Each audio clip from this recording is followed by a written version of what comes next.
మీ పిల్లలు స్కూల్కి వెళ్తున్నారా? వారిలో జ్ఞాపక శక్తి తక్కువ ఉందని తెలుసుకున్నారా? ఒకవేళ జ్ఞాపక శక్తి అంతంత మాత్రమే అయితే ఆహారంలో కాస్త జాగ్రత్త తీసుకోవాల్సిందేనని న్యూట్రిషియన్స్ అంటున్నారు.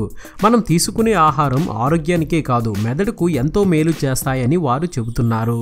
పాలు, పాల ఉత్పత్తులను అధికంగా ఇవ్వడం, మీ పిల్లలకు ఇచ్చే ఆహారంలో proteins, calcium, potassium, vitamin D శాతం అధికంగా ఉండేలా చూసుకోండి. స్ట్రాబెర్రీ లాంటి బెర్రీ జాతికి చెందిన ఫ్రూట్స్, నేరేడు పండ్లను ఇవ్వడం ద్వారా జ్ఞాపక శక్తి పెరుగుతుంది. Antioxidants, vitamin C, omega 3 fats ఉండే పండ్లను కూడా పిల్లలకు ఇవ్వడం ద్వారా మెమొరీ పెరుగుతుంది. జ్ఞాపక శక్తిని పెంపొందింపజేసే శక్తి కొలైన్లో అధికంగా ఉంటుంది.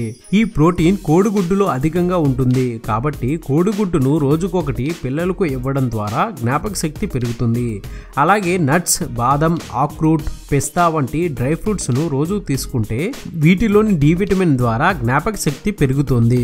ఓట్స్, ఎరుపు బియ్యంలో విటమిన్ బి, గ్లూకోజ్ అధికంగా ఉండడంతో రోజు ఇవ్వవచ్చు.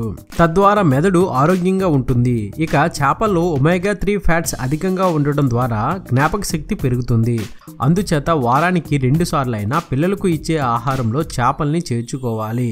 ఇక కూరగాయల్లో టమోటా, క్యారెట్, బీన్స్, ఆకుకూరలు రోజు తీసుకునే ఆహారంలో చేరుస్తూ ఉండాలని న్యూట్రియంట్స్ సలహా ఇస్తున్నారు. ఇది అప్డేట్. మరొక ఇంట్రెస్టింగ్ వీడియోతో మీ ముందుకు వచ్చేస్తాను. ఇలా ఎన్నో కొత్త విషయాలను మనకు తెలియజేస్తున్న మన విఆర్ మీడియా యూట్యూబ్ ఛానల్ ని సబ్స్క్రైబ్ చేయండి, మమ్మల్ని ప్రోత్సహించండి. Please subscribe and thank you.